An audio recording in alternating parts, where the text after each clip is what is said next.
right, we are rolling A cam and we are rolling B cam. Sing clap. All right, let's get excited.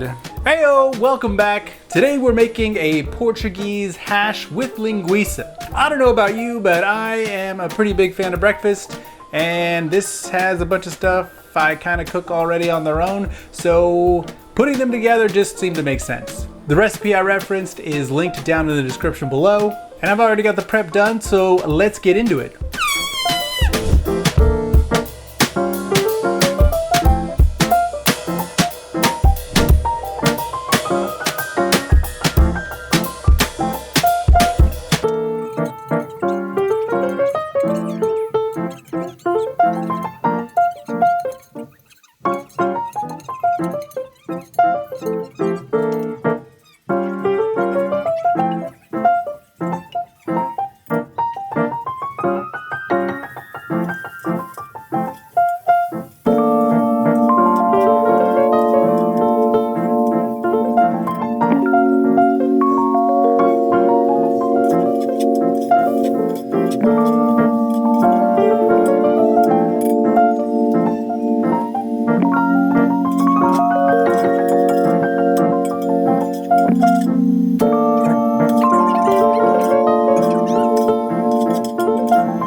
Oh damn.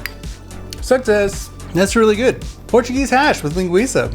I'll be honest, I thought this was a shakshuka recipe. Shakshuka does not have potatoes, so it turns out this is more of just a hash, which I'm not mad at. Mostly because I am a big fan of potatoes. And the linguiça adds a little bit of salty, a little bit of spice in there, and you've also got some of that paprika playing together.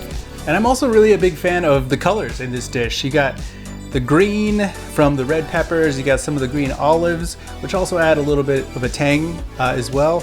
And then also just the parsley is garnished and also baked into it. It's kind of got everything you want in a breakfast, you know, minus the bacon, but the linguiça really, I think, makes up for that. And to be honest, I'm not even really missing bacon.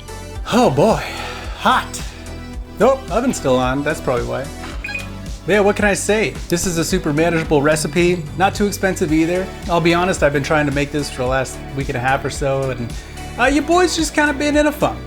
But thanks for your patience and sticking with me, and thanks for having some dinner. It's dinner time over here. This would be a proper breakfast, but if you're also a fan of a little breakfast for dinner, then it also works just as well.